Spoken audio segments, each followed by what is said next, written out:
Hi guys, welcome back to my YouTube channel. Hope beyond brokenness. I trust you're all well. Long time no see, but I'm here.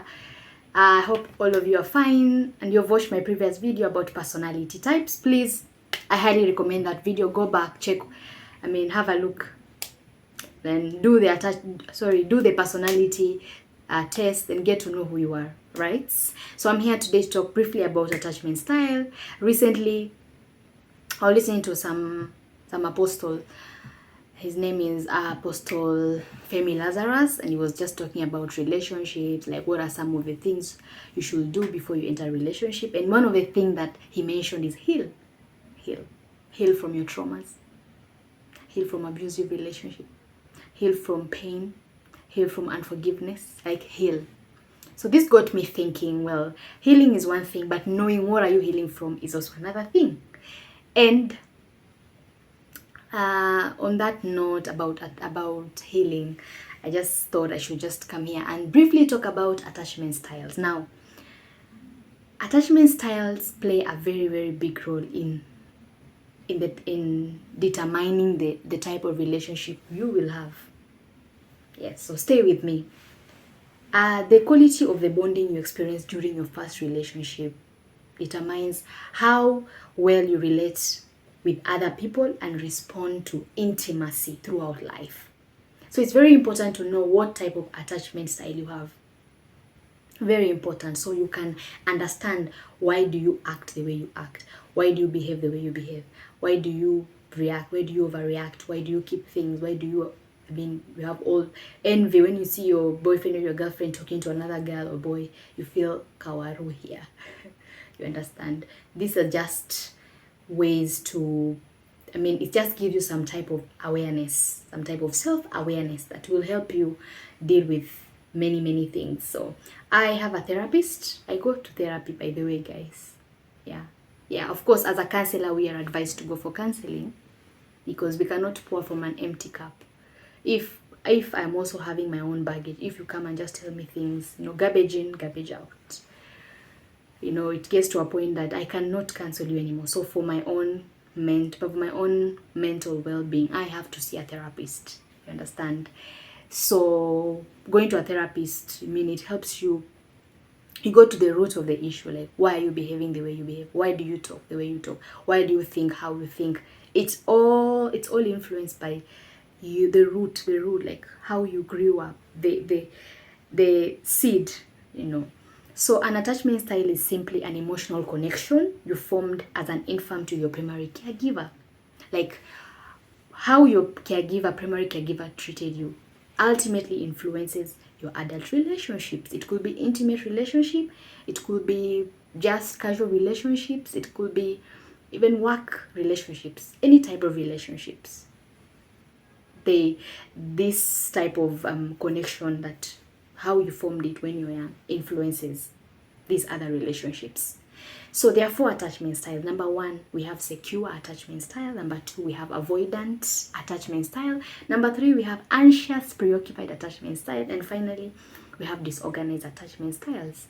So under the avoidant, anxious, and disorganized, these are insecure attachment styles. Then the secure attachment style just stand on its own.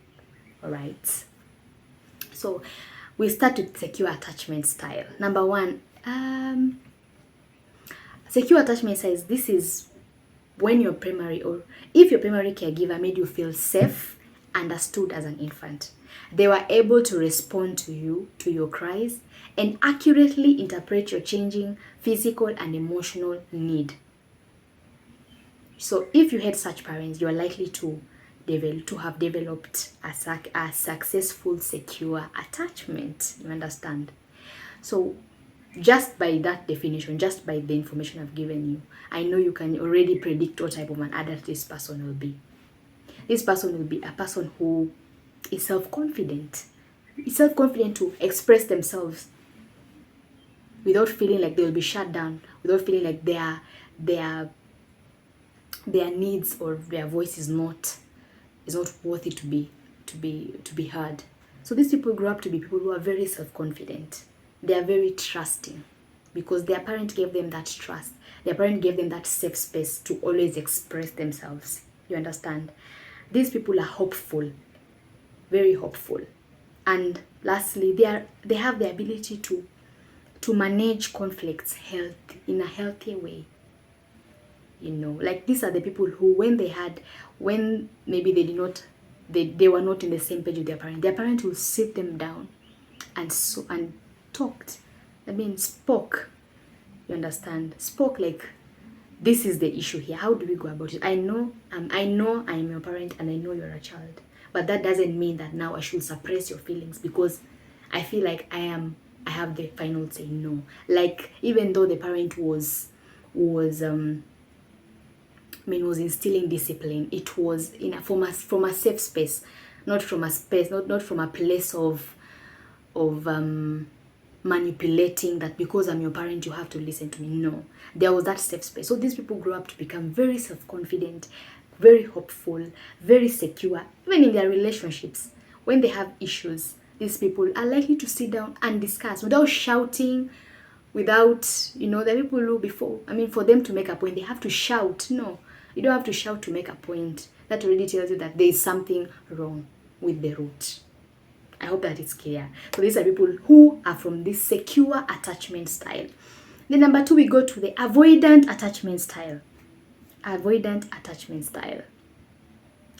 So these are people who are avoided, like their parents avoided that their children to air out their voice and whatever they thought. They were always told, you have to work hard. They were always, that emotional part was not being, was not being handled. You understand? Like the parent always felt like, they were left to fend for themselves. They were expected to be independent. They were reprimanded for depending on them. It's like, you're not here for so long, so please do what you can do. Like the parent made them feel like me taking you to school is a favor and not a responsibility. So these children grow up knowing that I only have myself for myself, so I better go hard. So when these people grow up now as adults, what the type of relationship that they have with people is they don't trust people, because if they did not find that safety in their parent, how do they trust people? They are very independent. It's like even when they find someone who can take care of them, they already have that mindset that no. I'm always alone. Why? Because these things are unconscious. We unconsciously expect our romantic partners to act as our parents did. So we act in certain ways due to these expectations. It's unconscious. Like your mind has already developed this, that you are on your own. So even if it's someone with good intention, someone who is ready to take care of you, no, you're like, I'm team independent. You don't allow your feminine energy to come out. You're a woman, but you're like, I'm also masculine. You're not vulnerable because you're not taught to be vulnerable. You're taught to fend for yourself.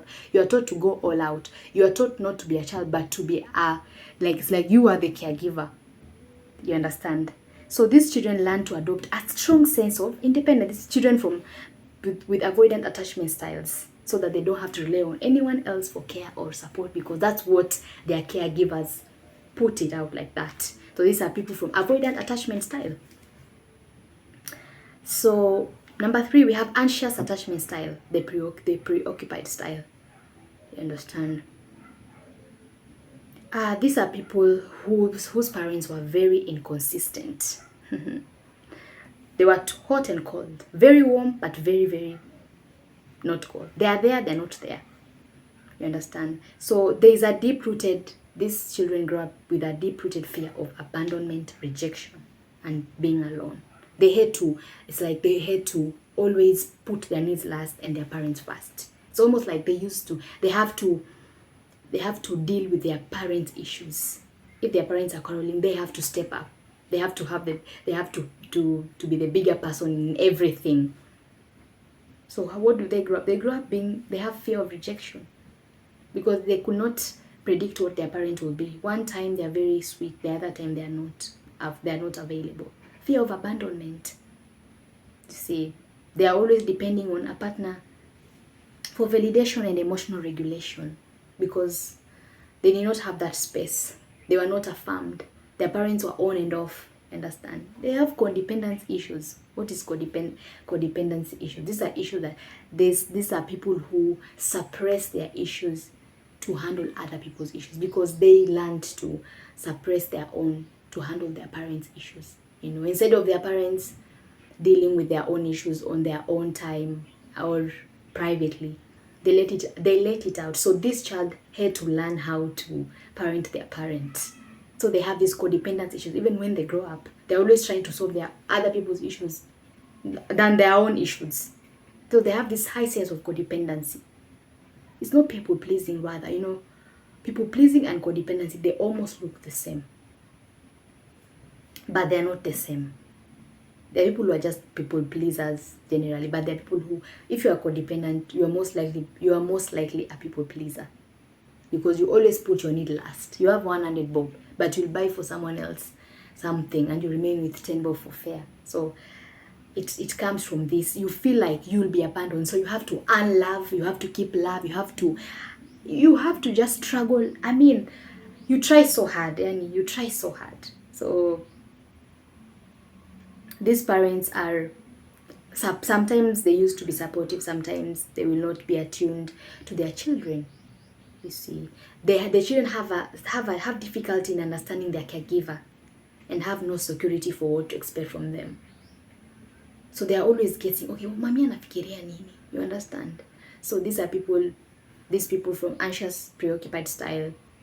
What are some of the signs? They're very clingy. When they get someone who now cares for them, it's like, this is my life. They are highly sensitive to criticism, because they feel like, so you have criticized me because you want to abandon me. As in, they are very highly sensitive. They have jealous tendencies. Why? Because they have poor self-esteem. They have feeling of unworthy of love, because their parents did not love them enough. Their parents always made them feel that you have to earn love. So they feel, they have this feeling of unworthy to love or to be loved. They have this feeling of, like, if someone loves me, it's a favor they are doing. You understand? Yeah. They have that intense fear of rejection. So they're always trying to cover things up. It's because they learned it from their parents. So this is the anxious, preoccupied style. Then lastly, we have the disorganized attachment style. This is having extremely inconsistent behavior and difficulty in trusting others. You know, these are people who had now serious childhood traumas, from sexual abuse to physical abuse to emotional abuse to emotional neglect. See, their caregivers were very inconsistent and were seen as sources of fear by their children. You understand? When they saw their father, they just knew that it's yelling. There'd be a lot of shouting. So they have this extreme fear, extreme worry. So how does it manifest in relationship? One, unpredictable and confusing behavior, like alternating between being aloof and independent, being clingy and emotionally unavailable, desperately seeking for love, but they also push away partners because of fear of love. They believe they'll always be rejected, but they don't avoid emotional intimacy. Like, they're very disorganized and confused. They don't know where they stand. They're just all over the place. So these are just some of the attachments. These are some of the things that these bonds, as we were young, how they influenced us now as adults and relationships. So it's possible to, attachment is not like personality type. Personality types, it's hard for you like to change. That is who you are. You can just regulate. But at an attachment side, you can learn how to grow to become to be in that level of secure attachment style. That you're able to receive love. You're self-confident. You are kind.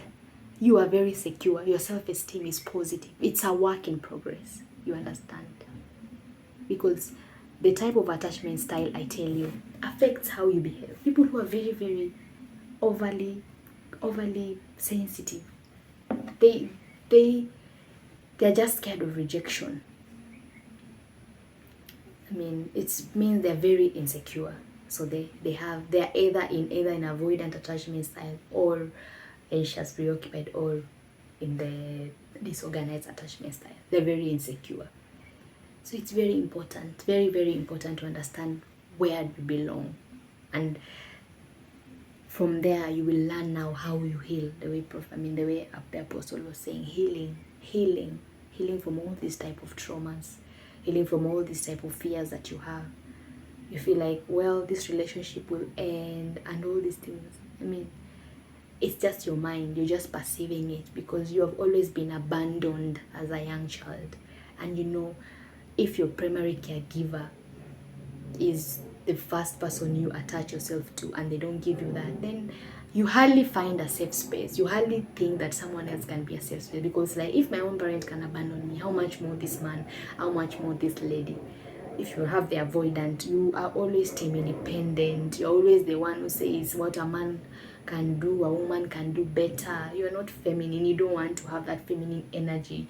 You're not vulnerable. Well, it comes from a place. It does not just come here. So allow yourself to heal. Allow yourself to understand who you are. Allow yourself to receive love. Allow yourself to be aware.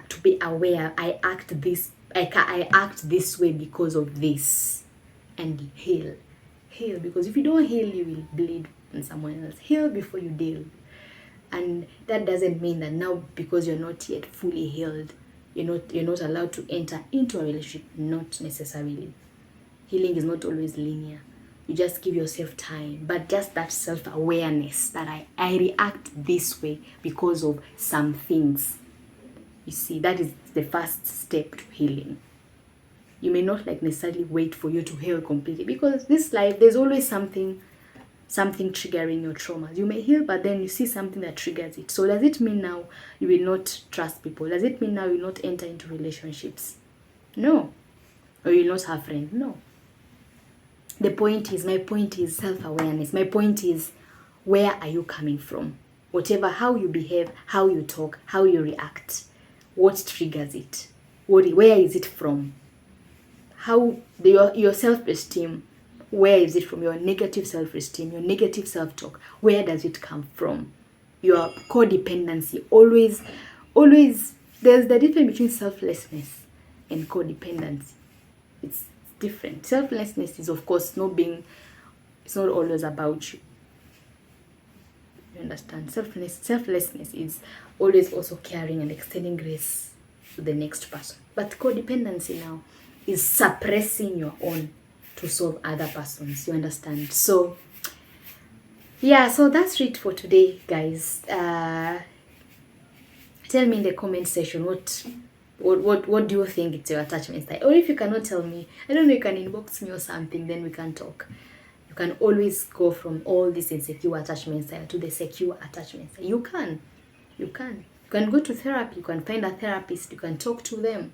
Go to the root of the thing. It's not to blame your parent, really. No, it's just so that you can become a better friend, a better spouse, a better parent yourself when you grow up, or when you have kids. Healing is not really for your parent necessarily, or forgiveness is not for the person who has offended you. It's for you, because it frees you. That's one thing with forgiveness. So you choose. So after you have known your personality type and you have known your attachment style, I'm sure you'll be good to go. Yes, so that's it for today, guys. I will see you on the next video. Have a lovely time. Bye.